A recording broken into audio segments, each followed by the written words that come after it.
Merci, Seigneur Mansour Sy Djamil. Notre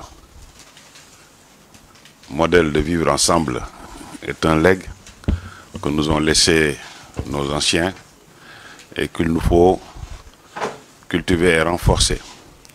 Et justement, nos grandes cérémonies religieuses sont souvent des moments où nous manifestons tous notre vouloir vivre commun.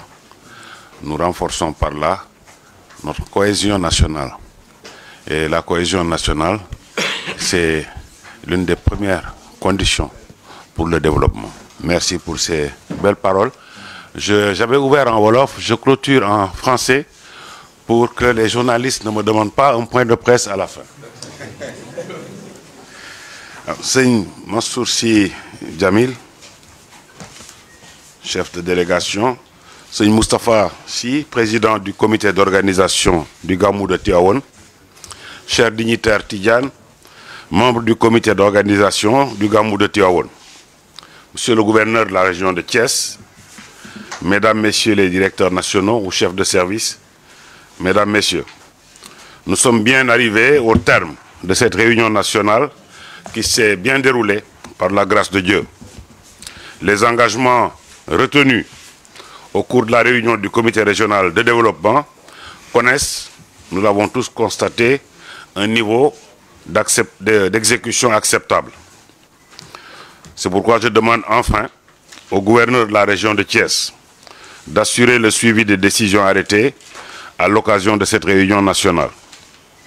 Aux représentants des différentes structures de l'État impliquées dans l'organisation du Gamou de Tivaouane, il faut veiller au respect des engagements que vous avez pris devant nous.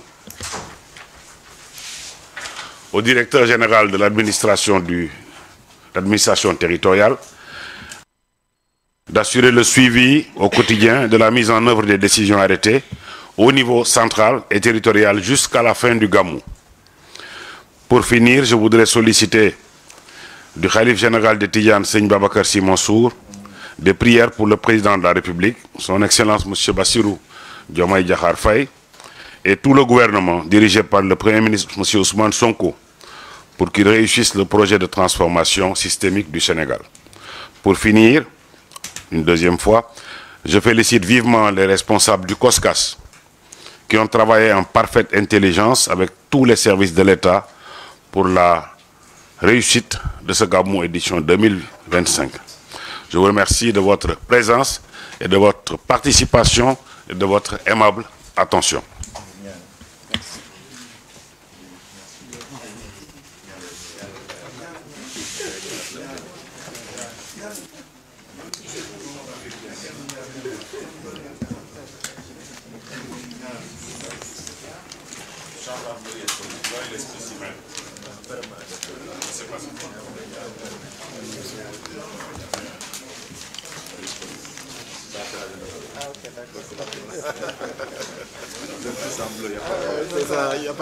mbokk yi ñu ci ndigalul Serigne Mansour ñu jéem a tëj jataay bi gërëm le ministre ci turu xalifa bi ni mu ko waxee wax ministre ni ko njabootu xalifa bi yëpp teew nañu ci njiitalal Serigne Mansour Sy Djamil ak Serigne Moustapha Sy Al Amin ànd kook Serigne Cheikh Omar Sy Djamil ànd kook Serigne Mam Asi Rakam bu Seydi Djamil ànd kook Serigne Habib Sy bu xalifa bi bu Serigne Babacar Mansour ànd kook Abdoul Hamid Sy ànd kook Serigne Babacar Sy Cissé ànd kook Serigne Hadi Sy ànd kook Serigne jaam bii di wax di Mouhamadul Habib Sy Mansour ànd kook président COSCAS ak responsable jamaatu Nour as-Sinni bi nga xam ni ñoom ñooy saytu jumaa ji te kenn mënatul dem bàyyi leen gannaaw